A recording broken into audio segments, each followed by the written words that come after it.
McKenzie, space again, gets the pass away for Laumurphy.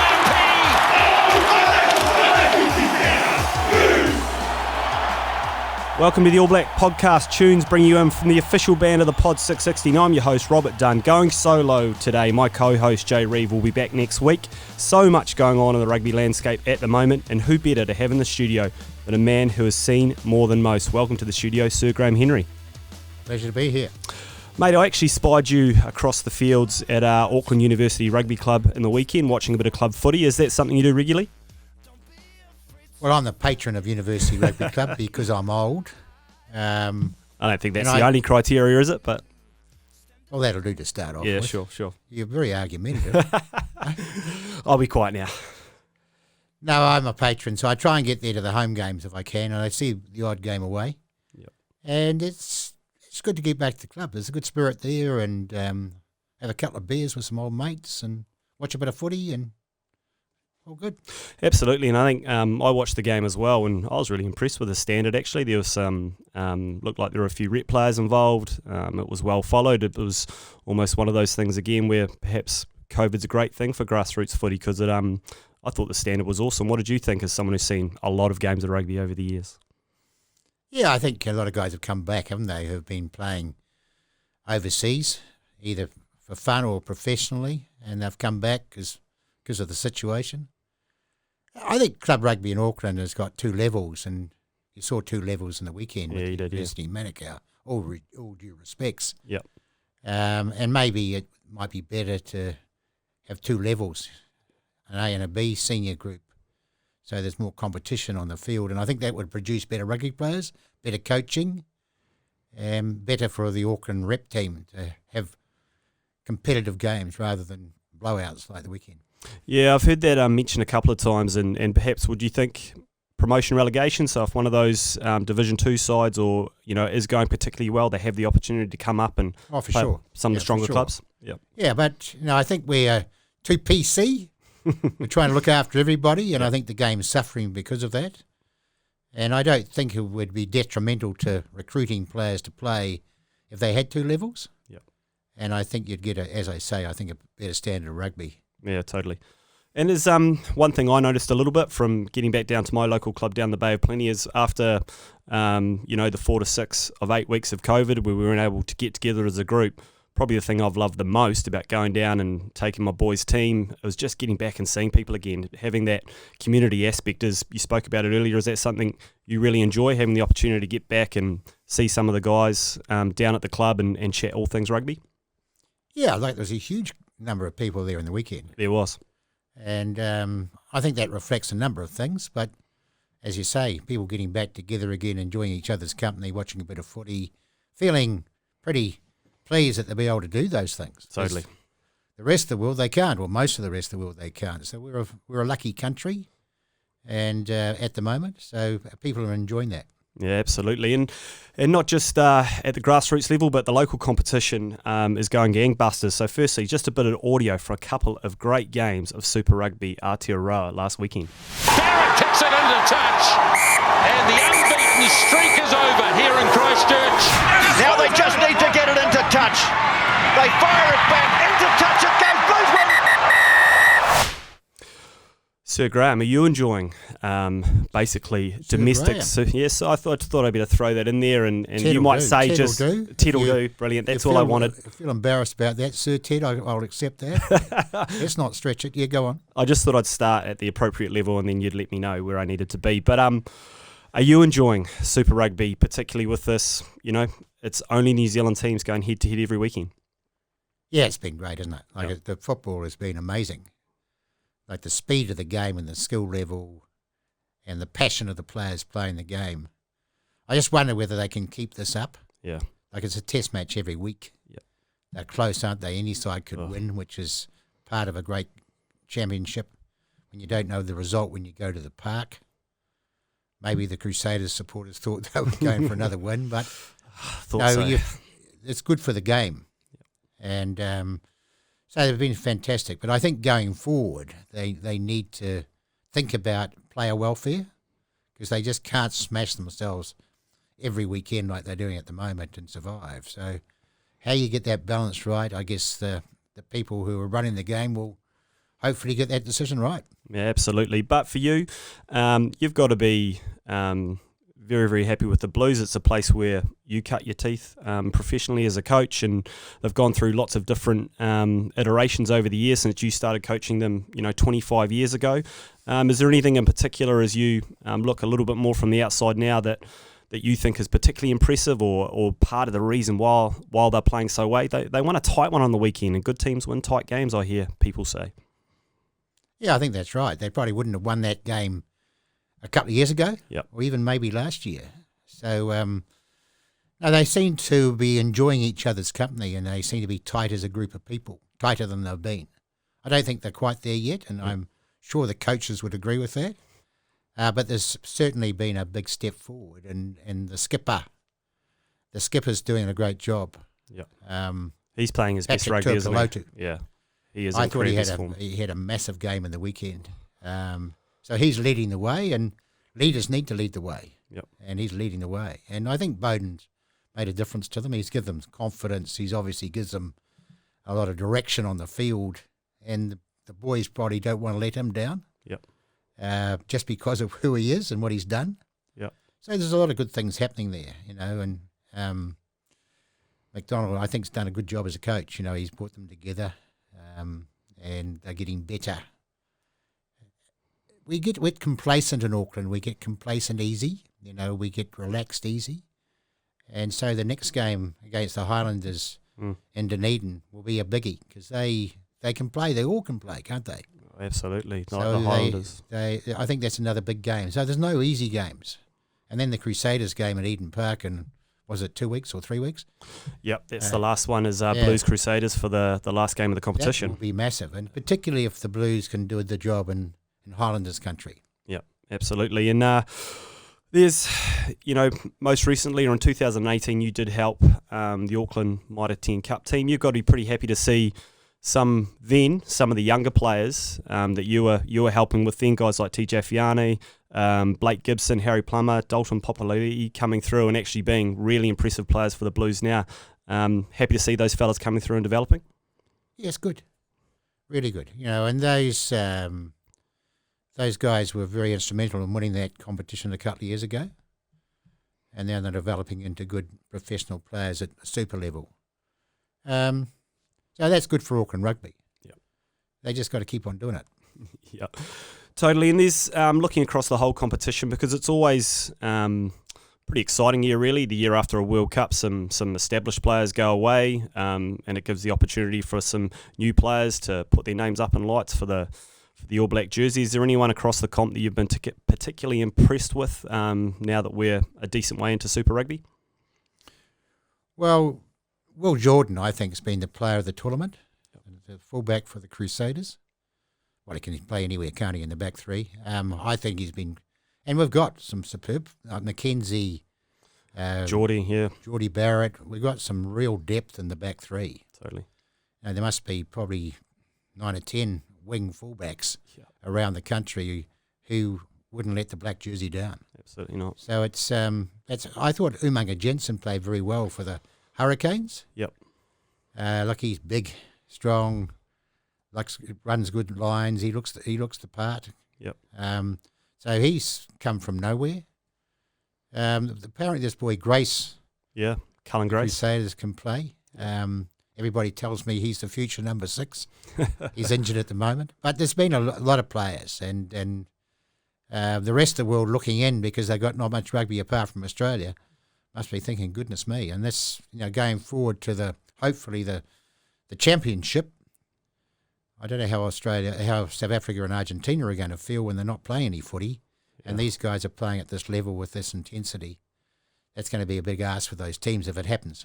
Yeah, there's some ground to make up for sure. But just lastly on Super Rugby, there's a lot of work to go on behind the scenes, and there's still a lot of uncertainty. But looking to next season, what sort of structure would you like to see for the competition now that we've had some domestic predominantly for Super Rugby so far? Yeah, I think that's a big question, and I think New Zealand Rugby's probably quite a way down the track on that. Yep. I think probably 10 teams, maybe 12 in the finish, but 10 initially. 5 from New Zealand, Fiji or the Pacific Island team, which makes 6. 4 from Australia. Yep. 10. Yep. Like, I think we need to look after Australia. I know there's been a lot of shit flying around in the newspapers and the Aussies are getting their nose out of joint about New Zealand dominating the scene there. But New Zealand are bringing their money to the party, and they've brought the standards as well. You know, not many Australian teams have won the super competition over the years, so they're bringing the standard as well. So I think the Western Force, obviously, and 3 teams from the East Coast. Yep. So that makes 10, and I think if you do that, it'll lift the standard of Australian rugby. So I think that's important. We don't want to lose the fact that the Bledisloe Cup and competition against Australia is important for New Zealand rugby as well as Australian rugby. Yeah, absolutely. And geographically, we're close. Yep. And that means less money spent to try and get teams together and people together. So, and in the current climate, that's hugely important. Yep. No, absolutely. And yes, it's probably, there's a bit of shit flying around, but it's good to have a healthy debate about these sort of things, isn't it? It's good to explore why we're doing these things, and I 100% agree with you. A healthy competition with the Australian teams, a healthy Bledisloe Cup benefits both sides of the Tasman, doesn't it? Oh, it does, and I think Dave Rennie will make a difference over there. Massive. You know, he's quality. Yep. Huge quality as a coach and a person, and he'll bring that Australian team up, and we should see good contests going forward. Absolutely, and that's probably a good opportunity to segue into some All Black rugby chat. And look, the international rugby at the moment, it's still a little bit uncertain, but one thing that is locked in is our captain. We actually grabbed some thoughts from our most capped All Black captain ever, Richie McCaw. I first came across Sam Cane 2011 when the Chiefs played the Crusaders in Napier. I got to mark Sam that day. I think he was about 19, probably his first start for the Chiefs. And when I walked off, I knew I'd been in a battle against a guy who had potential to make an impact for a long time. And he certainly made an impact that night. And I always wondered, I wondered at the time how long it would be before we saw him a bit more regularly. And I got to present a Player of the Year, Age Grade Player of the Year award to him later that year. And then it was 2012, he was in the All Blacks. You know, he's shown what he can do ever since that moment. I think he'll make a good captain because he demands of people around him, but he does that after he does it himself. He leads by his actions, and he'll lead the All Blacks with the way he performs first up, but he's not afraid to demand of people around him, to ask the right questions, and to ensure that people are doing everything they can for the team to succeed. And that's what I think a captain needs to do, and he's got the makings to do that. And I think the other thing is he's not afraid to ask questions and look at ways of being better, both for himself but for the team. And I think you've got to be open to looking at things different ways, and he's certainly, from what I've seen over the years, someone who will do that. I think he has the respect of all the players he plays with. They all enjoy playing alongside him, and I think that's because first and foremost he gets out there, he's brave and courageous, gets stuck in, and you know, as a player, when you see someone else do that, you just want to follow them into that, and that's why I think he'll make a good captain of the All Blacks. Your thoughts, Graham? Well, as usual, Richie's covered it all, hasn't he? Yeah, he got a bit Was he greedy talking about himself there? There's some could assume. No, I saw Sam Cane, met Sam Cane for the first time. I think it was 2012. I just finished coaching the All Blacks, and I was doing some coach development stuff for New Zealand Rugby. I went to the Chiefs, and he came out to welcome me, and he was just a kid, 18, 19 perhaps. I was very impressed with him, just the way he conducted himself, and he was easy to talk to, and I thought, hell, this guy's got something about him, just as a person. Yep. I think Richie's covered it all, though, hasn't he? There's no point in me repeating it. I think it's nice to hear comments from, perhaps our greatest All Black captain on the one coming in, and I think the thing, there's a lot of talk around the All Black captaincy at the moment, but the one thing that I keep hearing and probably listen to the most is that he's very respected by the players, and as someone who has coached the team for a long time, just how important is that? You've got to have the changing room, don't you? Oh, for sure. But as Richie would say, you don't do it by yourself. Yep. And he will have a group of people that he he relies on in the All Blacks, All Black leadership group. That's the correct term these days. And Sam Whitelock will be, I'd imagine he'll be back in the team, and he's a very experienced international player, as captain sides, and he'll be in his back pocket helping him, which is great. And Sam would enjoy that. And there'll be others. There'll be others in the group who will stand up and lead with him. Totally. And it's you touched on it a little bit earlier, but we could go from a famine to a feast. If the stars align, we could have 6 to 8, 10 international fixtures here towards the end of the year through November and December. And like you say, is the biggest challenge getting the other teams here and getting them up to speed, because we do have the luxury of playing some very competitive matches week in, week out. Yeah, I think that's obviously the biggest challenge. Australia will be okay because they're playing their local super competition at home. South Africa are not playing any rugby at all, and their Springbok players are all over the world. Yeah, I don't know where they are at the moment, whether they're bunkered down in South Africa or Japan or England or wherever they may be, and the same for Argentina, although most of them do play in Argentina these days. So I guess their biggest challenge is not playing any footy. And when you see the super competition in New Zealand and the intensity of that, and preparing those guys for international rugby, they'll be feeling very bloody vulnerable. Yeah. So I just wonder whether, at the end of the day, what decisions they're going to make, those two teams, Argentina, South Africa.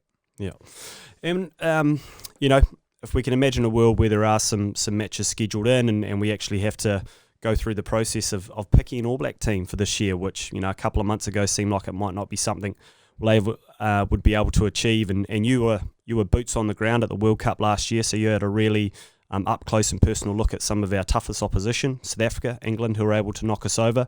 And Grant Fox was talking the other day on one of the radio stations about what he thought so far, and one thing he spoke a bit about was we're a bit short on the locks and getting some big bodies on the field, big athletic bodies on the field. Is that, when you were there at the World Cup, is that what England had over us that day? Is they had, they had size, they had athletic size. They beat us up a little bit, to use a poor term. Would you say that was accurate?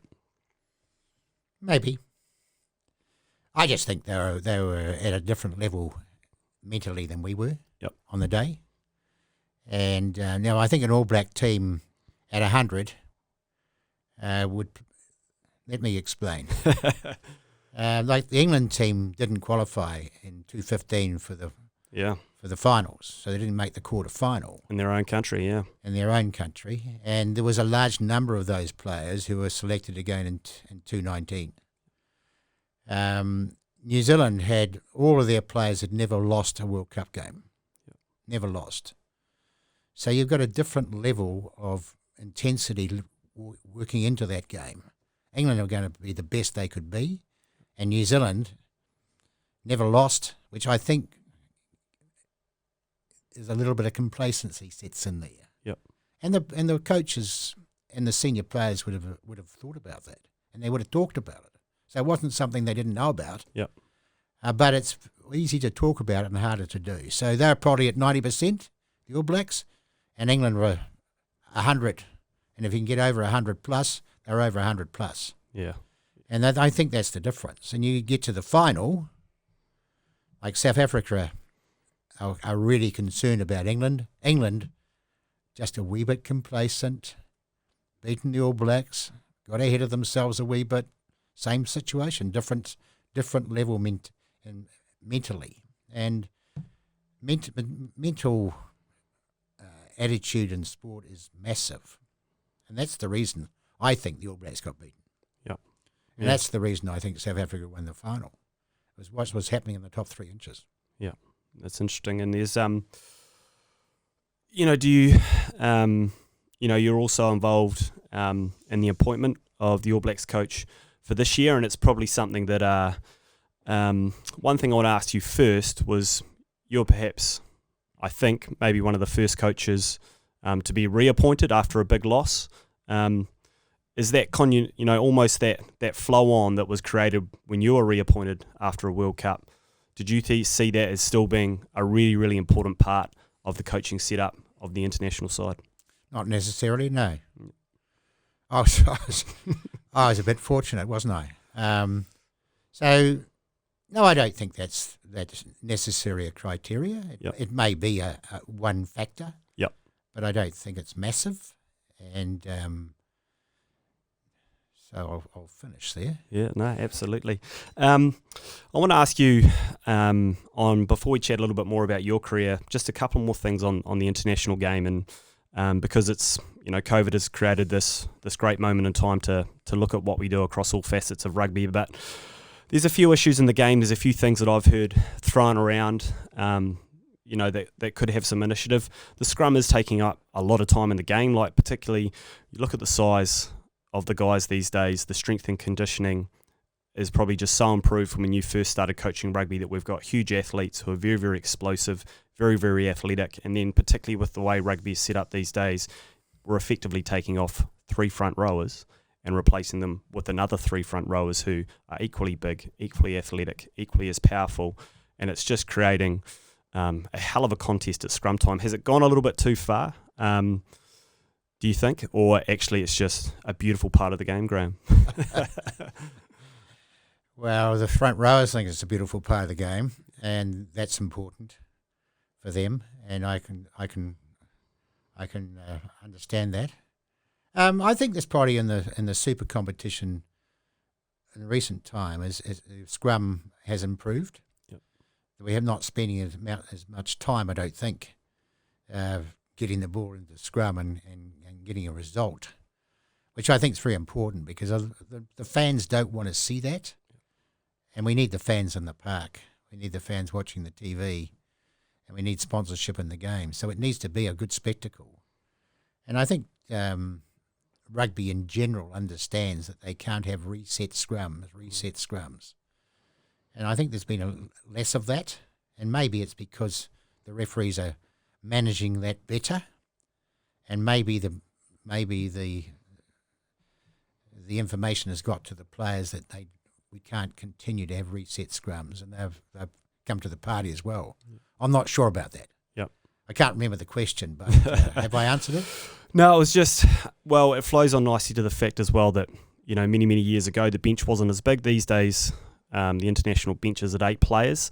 And some would argue that one allows to replace a whole front row, but 2, effectively replace half your team throughout the game, and it's taken a little bit of fatigue out of the game, and taking that fatigue out of the game means perhaps it doesn't open up as much as it used to in the last 20 or 30 minutes, and perhaps that's another area we could look at to reduce the size of the bench to try and get that fatigue back in the game, because we're not quite playing 2 teams, but we're playing 1.5 most games. Yeah, it doesn't worry me. I know it's topical at the moment, and I see they've been talking about that in the UK and elsewhere. No, it's a 23-man game at the moment, and there's been a 23-man game for a few seasons now, and that's been interesting. Yep. And some teams have their best players on the bench, and they come on with 35 minutes to go and make a difference. So I'm quite relaxed about the 23-man game. Yep. And I think we've still got a very good spectacle. So maybe it fills up newspapers. I don't know. Yeah, absolutely. No. And lastly, just one thing I've heard you comment a little bit about before is participation versus performance, or we are having at certain levels of the game, at certain age groups, there is a bit of drop off. There's also some increase in things like the women's games and shortened forms of the games, but I'm certainly a big believer that participation, the more people playing the game, the more likely you are to have a better top end. Is that something you'd like to see in rugby? Is people are able to participate in the game in different ways? Not just in New Zealand but around the world. Yeah, I think this is probably the most important question you've asked today. Thanks. Thank you, Sir Graham. Thank you. I think the bottom of the pyramid's starting to crumble. Yep. And we've just got to try and keep young people in the game. And I think you've got to look at all levels of the game and say, is there a pathway? Yep. Is there a pathway for the under 85 kilo player who wants to continue in the game? And there's not. Like boxing, there's a heavyweight, middleweight, bantamweight, and whatever weight there is. Absolutely. In rugby, there's one professional team, an international side. Okay, sevens and so on. But I think we should have an underweight New Zealand side. Yep. 85 kilos has been a level that's been played in some provinces throughout the country and very popular. It's starting to fall off again because these young guys haven't got a pathway to play one representative rugby in international rugby. So I'd have a New Zealand under-85 rugby team, amateur, who play international competition. Play Japan, play Sri Lanka, play Thailand. Yep. I don't know if the Europeans are into that, but it doesn't matter. The game in Asia is growing and growing. Sri Lanka's, they're mad on their rugby, but they're too small. Yep. Imagine a New Zealand under-85 side playing the Sri Lankans in a test brilliant. match. Yeah, It would be fantastic. there'd be quite a few. And those guys are the future sponsors. Yep. A lot of bright boys down there.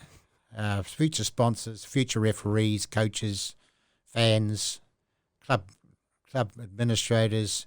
We've got to keep them in the game. And so that'll be amateur, of course. Yep. But I think it's very, very important we look at having other avenues of how to play the game. Have you ever played forward pass touch rugby? Yeah, I have. Yep. A five-a-side forward pass touch rugby. Yeah. The All Blacks used to love playing that. Yeah. Indoor, maybe. And it's good for you, isn't it? And it's all the skills, space awareness, catch and pass, beating people, just keeping kids playing a game with that oval ball that they enjoy. And that will grow into other forms of the game, sevens, under-85s, whatever. Yeah. No, brilliant. There's want to talk a little bit more about yourself, about your career, and firstly, this will be boring. Yeah, no, I'm excited. Hopefully, I've got at least one more good question in me. But there's, firstly, your background and the background actually of a lot of coaches in New Zealand and around the world as a teacher. Like you've Christchurch Boys High School down to Otago University and then back up to Auckland. Is it Grammar and Kelston? Like, you probably are biased, but like, why do teachers make good coaches? Because they teach. They're educators, I guess, and they're trained to do that. And coaching sport is an educational process. Like I haven't got a rugby qualification. Yeah. I haven't got a rugby coaching qualification, but I've got a physical education degree and a degree in education. I'm not very bright, I'll just add that. And I had a passion for sport. So I love sport and I love rugby. So I love the culture of rugby. Team working together to produce something special as a group of guys. Like I had many, many weaknesses as a coach. But I'd had a background that enabled me to try and educate young guys. In my case, I didn't coach women to play rugby. And the thing, like you did right, like a lot of things make complete sense around group management and knowing how to put across a closed skill or explain something to a group of people, which teachers obviously, that's their bread and butter day in, day out. But also how much it's got to help with the understanding of personalities, how to deliver the same message to different people as well. Is that something that a teacher is just on the front foot with? Oh, possibly. As I say, I started coaching in the 1970s. And so I coached for a long time, 35 years before I coached the All Blacks. Yep. And what you experience gets ingrained in you. I think the big thing for me was to try and get better, try and improve the situation in each team that you coach. And it's a lot of it's not about the game. A lot of it's about the values of that group of people, the culture of that team, and how the players are involved in setting up that culture and virtually managing themselves with a bit of direction from the back of the bus, from the management, the coaches, and so on. But when you coach for 35 years, there's some characteristics of your coaching that are always going to be there, and that's good too. So you've you've lived your experiences, you've gained hopefully from those experiences, but you're also trying to push the boundaries and bring in new ideas. The most thing I was most proud about when I was All Black coach is that we changed the culture. Yep. So it became a team-driven culture, if you like, player-driven, players and management combining together to drive that team. And in my 35 years prior to that, it was a coach-driven culture. So that's a major change for me and a major change for the All Blacks at the time. That wasn't just my idea. Yeah. I had a group of people I was working with who were outstanding. Guys like Wayne Smith and Gilbert Anoka and Tana Umanga and Richie McCaw and all of those people.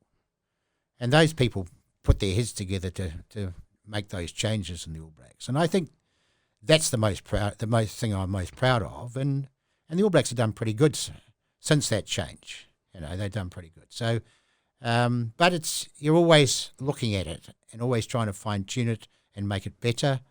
And I'm sure Fozzie's doing that. Steve Hansen would have done that, and I'm sure Fozzie's trying to do the same thing. So it's always evolving and getting better, hopefully. I want to ask you a little bit about something a little bit earlier on in your career. Once you'd been successful with the Blues, you made the big move to go and cut your teeth in the Northern Hemisphere and coach Wales. Firstly, how did that come about? How did that opportunity come about to take you away from New Zealand shores? Because it was, these days it's common practice, but it was a little bit ahead of its time to go up north and cut your teeth in the professional coaching environment up in probably the most followed rugby competition in the world, being the Six Nations. Yeah, I wanted to coach the All Blacks, and they didn't know who I was. Right. Okay. And even though I'd been coaching Auckland and the Blues for 6 or 7 years, so the Welsh asked me to coach them, and I asked New Zealand Rugby Union would I have a chance of coaching the All Blacks. I didn't get a very positive response, right. So I decided to go north. I think I was probably the first guy to do that sort of stuff. Yeah. At that level, anyway. Yeah. Fantastic experience. Oh. I learned so much about myself. Yeah. Just about killed me. But fantastic experience. And to come back and be lucky enough to coach the All Blacks after that experience was a lot of luck. Yeah. And a fantastic opportunity and another great experience to be able to coach your own people. I just feel so privileged. It's you speak a little bit about it there. Like, we love our footy. There's no doubt about it. We eat, sleep, and breathe rugby here in New Zealand. But if there's one place that challenges that, it's Wales. And I was lucky enough to go and watch a few games there, All Black games over the years, and it's probably my most favourite All Black games to watch is going to Millennium Stadium. It's called the Principality these days or something, and watching footy there. Was it as intense as it looked for you being the coach? Some may say you're more under the microscope up in Wales than you are here in New Zealand. Is that a fair comment?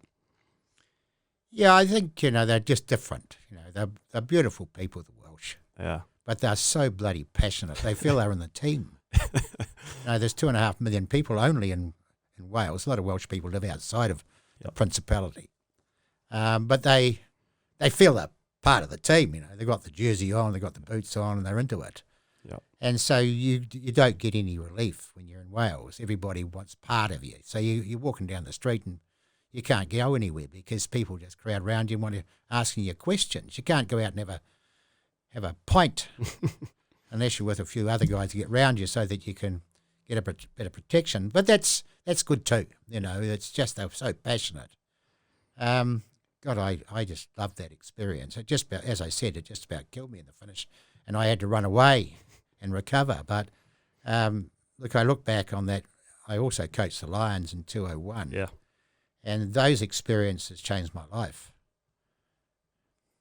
I wanted to talk to you a little bit about that because are you the only coach that's been on both sides of the fence when it comes to the Lions? You coached the Lions when you were with Wales, and then you're lucky enough to come back and coach the All Blacks against the Lions. I haven't done the necessary research, but surely you're one of the only people to have done that. But I wanted to ask you about that as well because you played Australia at the height of their powers. That was probably probably the golden era of Australian rugby, with Gregan and Larkham and John Eales at their height of their powers.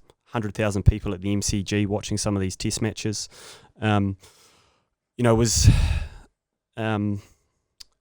it as tough as it looked? It looked tough, to be honest, from the outside. Watching New Zealand, we followed it really, really closely. It was a hell of a series, and I've seen you've often spoke about how much you learnt from it, but it was small margins. It was a line out steal to Justin Harrison that almost swayed the series. I'm trying to forget about this. I'm sorry, but I'm bringing it all back up. I'm bringing it all back up like it was. Yes. No, it's. It's fabulous. We had a lot of injury as well. Yep. Like Lawrence D'Alio didn't play. He was probably at the peak of his powers in those days, and he was a big player, but he didn't play a test. I think he played 20 minutes of the whole tour. And we had a large number of guys who got injured and still were competitive. I was proud of how the guys played. Like it was a toss of a coin, really, whether you lost whether you won or lost that series. And the Australians were, as you say, world champions from 99, and this was 2001, and held the Bledisloe Cup. They were the best team in the world at the time. So it was a fantastic tour. But I didn't do it right.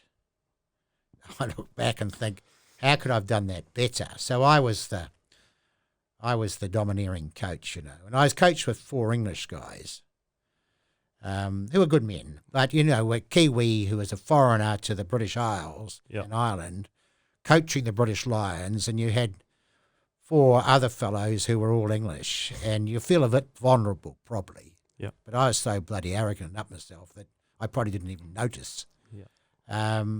But when I finished the tour, it was one of the reasons I left Wales. I just had enough, I just hit the wall. So I resigned and came home. But when I really thought about it deeply, and I did think about it deeply, to be fair, I thought, well, I could have done that better. And that's where the idea of a team-driven culture came from. And what was that, though? Was that the old school teacher in you? Was that Yeah. You say arrogant? Was it just determined, I'm going to show these bastards that I'm a good coach, All of that? I'm going to do this all of that myself. arrogance. Yeah. No, I just had a lot of success as a coach, and I probably was overconfident and hadn't thought about it enough, and probably didn't talk to enough people who had gone through that experience. Yep. I didn't know them really. Yep. So when I got over it and started to think, how could I have done that better? That's when the seeds of team-driven culture started to evolve. Started to germinate. Is that the right word? Yeah, I think so. Yeah, started absolutely. to germinate and thinking, well, Martin Johnson, Johnny Wilkinson, Lawrence D'Alio, let's get some Welsh people in there, Scott Quinnell, all of these famous players. We should have been closer and should have driven it together rather than me driving them, if you like. Yep. And it wasn't quite as black and white as that, but it was pretty much that way. So I thought, going forward, we needed to combine that intellectual property of the players and the management and do it together. Yeah.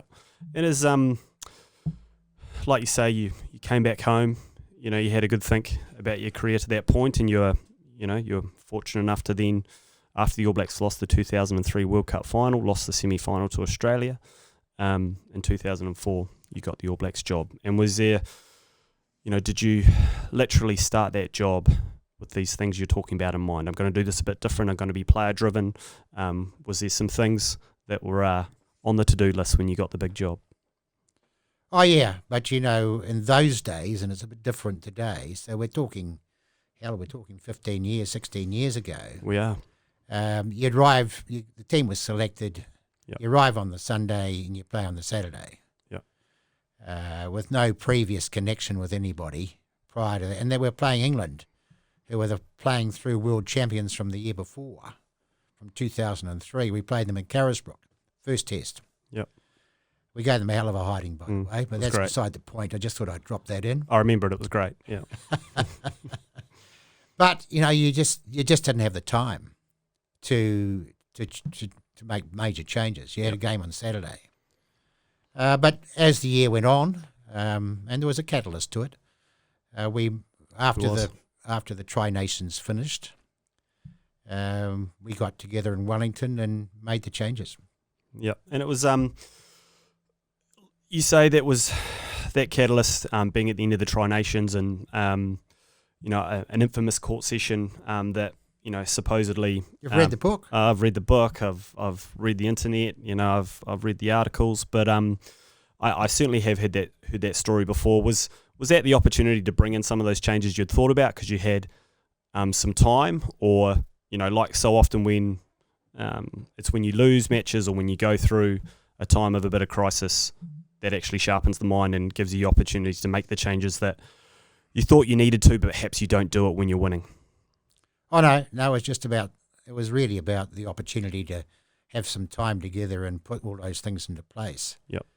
And in those days, as I said, you're together for the week and you play a test match. Yep. And we had no time together outside of that time. So things have changed for the better in that regard. So you've got time together outside of test match week. So we had a court session in Joburg. It's a long story, this, and I don't want to bore people, but the court session was horrendous. Yeah. Got out of hand, Yeah. embarrassing, and it was just a catalyst to make those changes quickly. That's the team-driven culture, and we got together in Wellington. Believe it or not, I can't remember the time frame, but we had a large number of players and a number of management who got together at headquarters in Wellington, closed the door in the boardroom and said, we are a mess as a rugby team. We've got to solve this. I asked the boys a question. I said, how do you like playing for the All Blacks? Pretty straightforward question.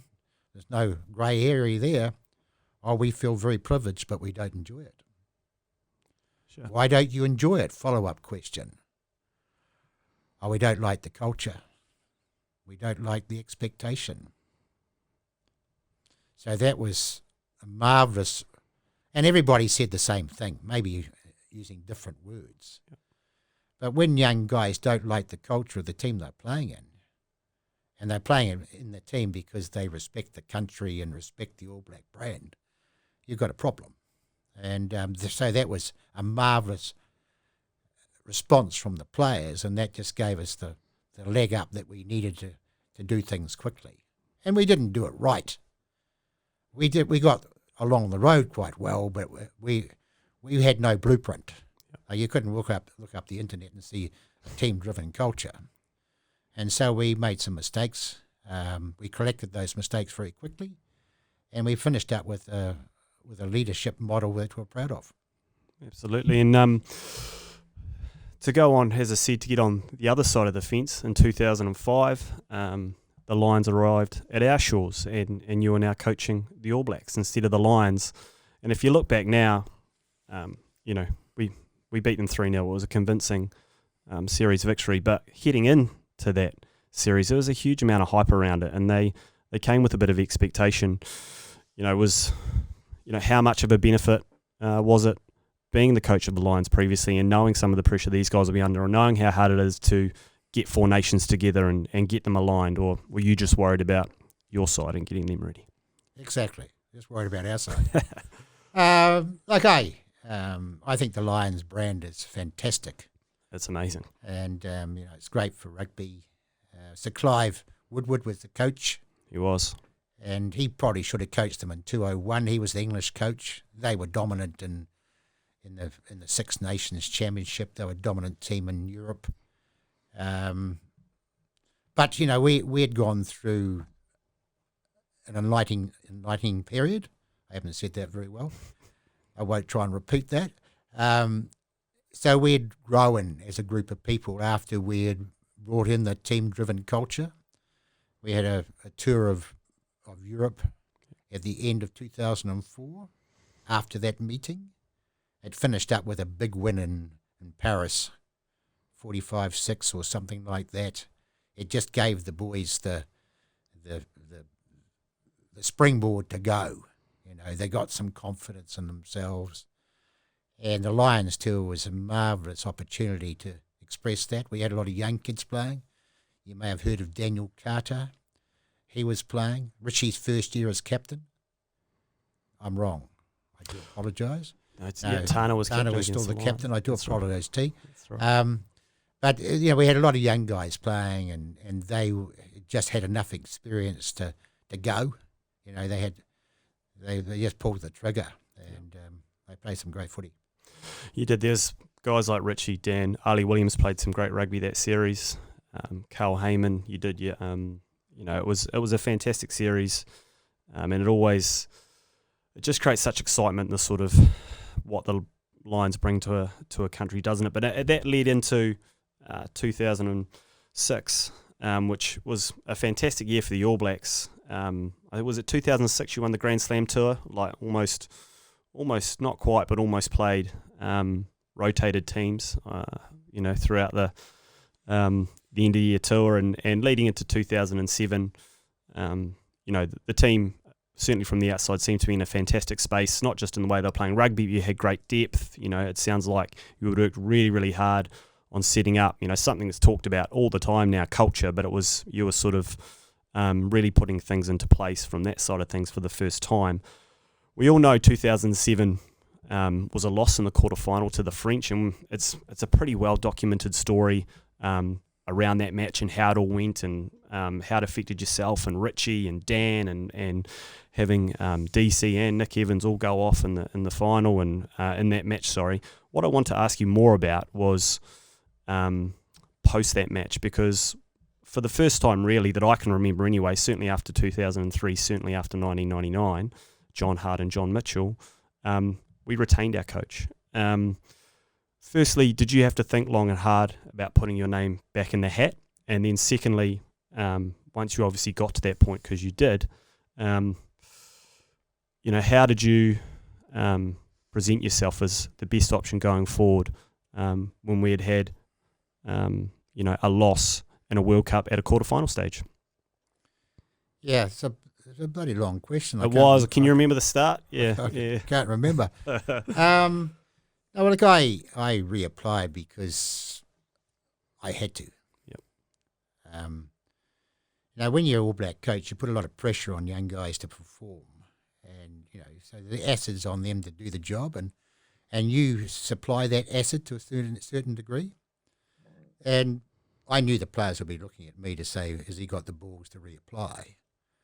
Also, I was representing a management group who I had a lot of respect for, and the other two coaches, Steve Hansen and Wayne Smith. And so if I didn't get reappointed, a lot of people weren't going to continue with the All Blacks. But the big thing is that I didn't want to let the guys down. I didn't think I'd get the job for a minute. Right. To be fair, but I wasn't going to hide away and run away. So when I got reappointed, I got a hell of a shock, to be frank.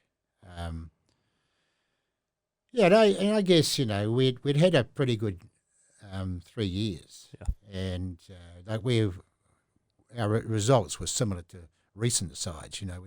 We're 90% plus on win-loss records. We won 3 Grand Slams in the British Isles and won a few Tri-Nations, and so the quarter-final was an unusual situation, to be frank, and let's not go into the detail about that. Don't need to. I was there.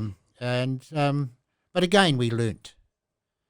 It was a hard learning that we weren't, at the end of the day, we weren't strong enough mentally to handle the pressures of that particular game.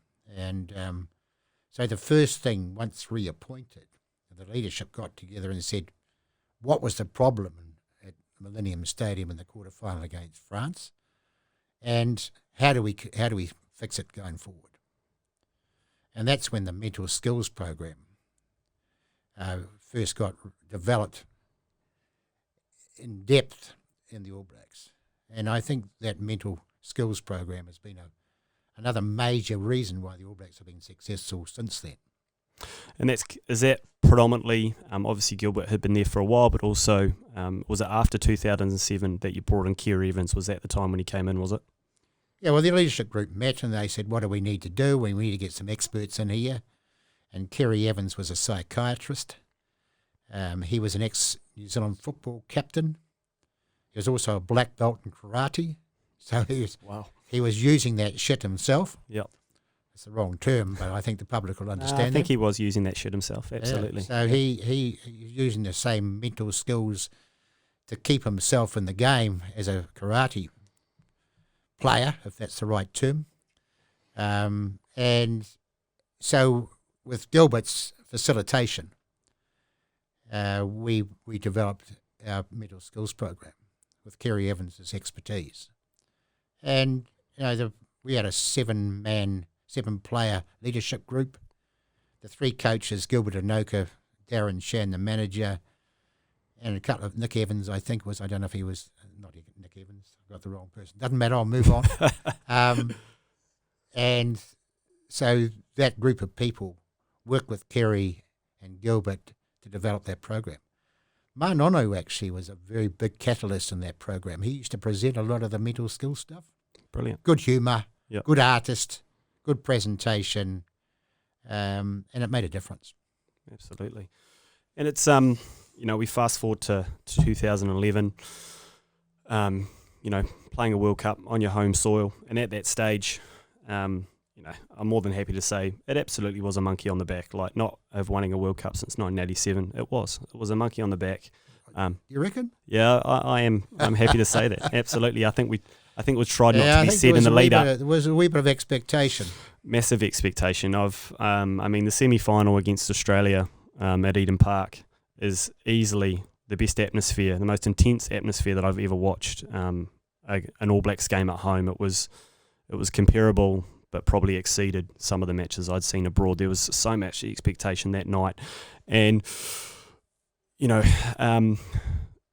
can never.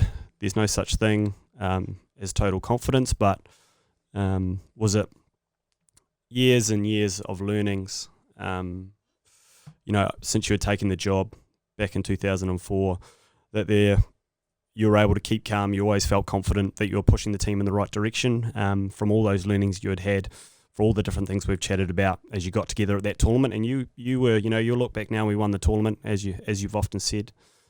Sir Ted smashed them 8-7 in the final. But, you had a lot of adversity. You still had a heap of adversity in 2011 with Rich's foot injury, with DC going down, with Colin going down, Stephen Donald featuring in the final. By no means was it smooth sailing. No, and I think the reason why we won in 2011 is because we lost in 2007. Yeah. And so Daniel Carter's injury was massive because he was a 20 points man for us. Yeah. He made a 20-point difference. And him ripping the adductor tendon off the bone in a practice before the last round robin game was massive. But because we had a strategy, the unexpected will happen, handle it, and that came out of the mental skills program. I think that's how we got through it. We had a bit of luck too. We didn't have any luck in 2007. We had a bit of luck in 2011. Luck always plays a part of it. Ask the Chiefs at the moment. So, because we had the strategy, the unexpected has happened. It was an easy way to discuss it with the players. So when Daniel had his injury, we had a meeting in the dressing shed after training, and I said to them, look, the unexpected has happened, fellas, and we'll handle this. And Colin Slade will play bloody well in Daniel's place, and we just carry on. And he'll go up 10% and play for DC because he's a huge part of this group. He was fabulous, by the way. Came back from Australia where he got the adductor tendon stapled to the bone by the best surgeon in Australasia on that type of injury. And he just helped the guy so immensely. Like, he was hurting because he was in the peak of his powers, but couldn't play. Then Slade got injured in the quarter-final. We had Aaron Cruden came in. He was still in nappies. Yep. He was just a baby, playing 10 for the All Blacks in the World Cup finals. Unbelievable. Yep. And then he got injured. There's a lot of stories around this, but he got injured, and Beaver played in and came on in the final, kicked the winning goal. He went from zero to hero. Totally. Beaver. Absolutely. He could have been the Prime Minister if they had an election the next day for Prime Minister. In this world, absolutely, he could have been. absolutely. Like he was great guy, Beaver. Yep. Great student in the game. Yep. And couldn't have happened to a nicer guy, but hell, we had some problems. Oh. And Richie was playing with a broken foot, Yep. which seems impossible. Probably impossible for everybody apart from McCaw. Yeah, mate, he's a driven man, and I mean, obviously you weren't coaching the side in 2015, but you must have been looking on to see, Richie go on and defend the World Cup, but also to see DC on the field in the World Cup final, and not just play in the team. I know he's involved in 2011 to be on the field and be so significant. Some of the rugby he played through, particularly the playoffs, was phenomenal. The drop goals, things in the semis and the finals. You must have been so happy to be able to see him go out in the All Black jersey like that. Oh yeah, fantastic. He was a fantastic player, and he deserved that. Yeah. And he had his challenges too. Whether he could stay whole, and he was getting a bit older, but he's probably the player of the tournament. Yeah. Like he was phenomenal.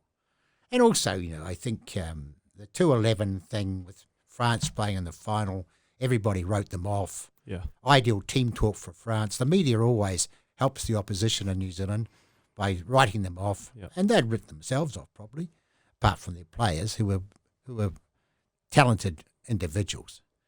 But in 2015, the semi-final was the problem. They had a big quarter against the French at the Millennium Stadium, which put to bed 207, and there was huge motivation to do that, I would imagine. And then they played South Africa. That's when they were vulnerable in the semi, and got through that, and then played superbly in the final. So different situation, same result, fantastic. I wanted to finish on your area of absolute expertise, coaches. And as we mentioned before, you're a bit of a trailblazer, being someone who went abroad and cut their teeth internationally in another country. Now, these days, it's quite common for New Zealand coaches and others to go around the world coaching. But as you look around the landscape, I wanted to ask you about a few of the coaches who are out there and what you think of them.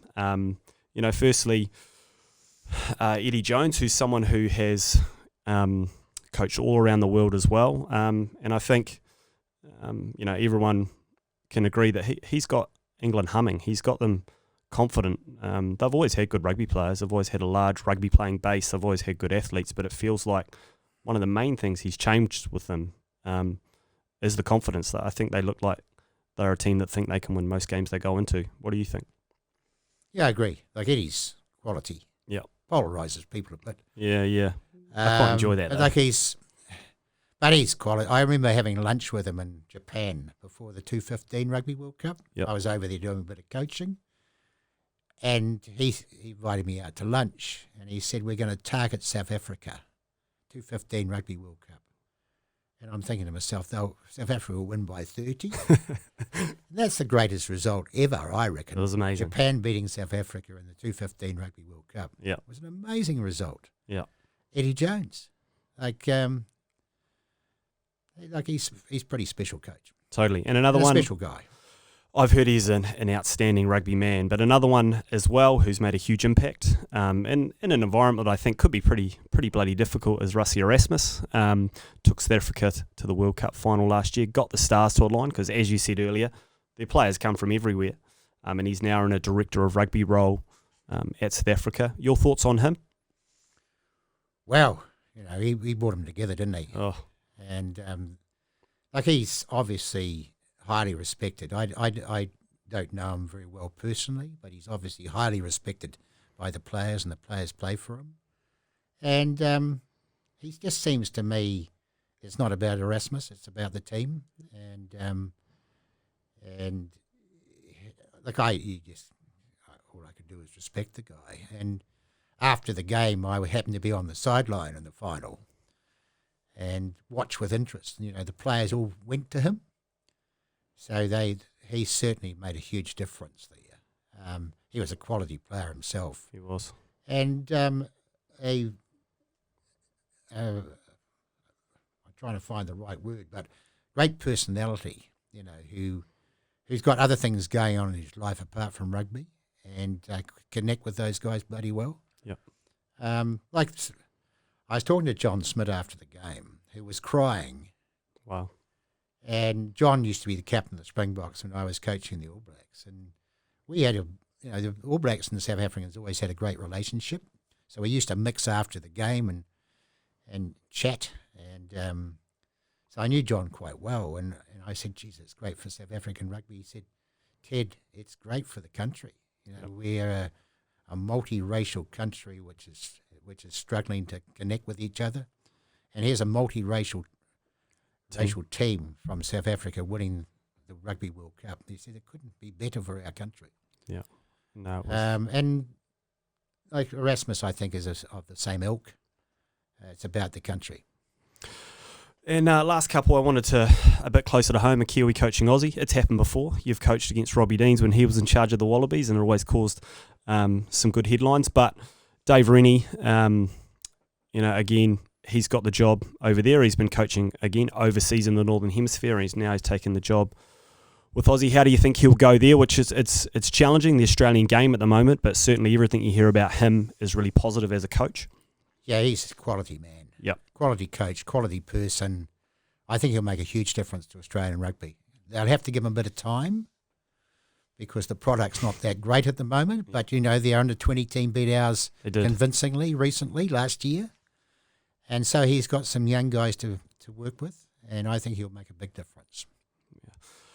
Look, thank you very much. We'll wrap it up there. I really appreciate you coming in and giving us a bit of your time. It's fantastic to have a chat to you, and it just reinforces hearing it come from you, like what a trailblazer you've been in terms of putting things like culture at the centre of a team, mental skills, bringing in specific resources around mental skills, and I'm sure it's a huge part of the reason why the All Blacks were hugely successful while you're in charge, but also have continued to be successful post those, so you can look back on some cool milestones. And thank you so much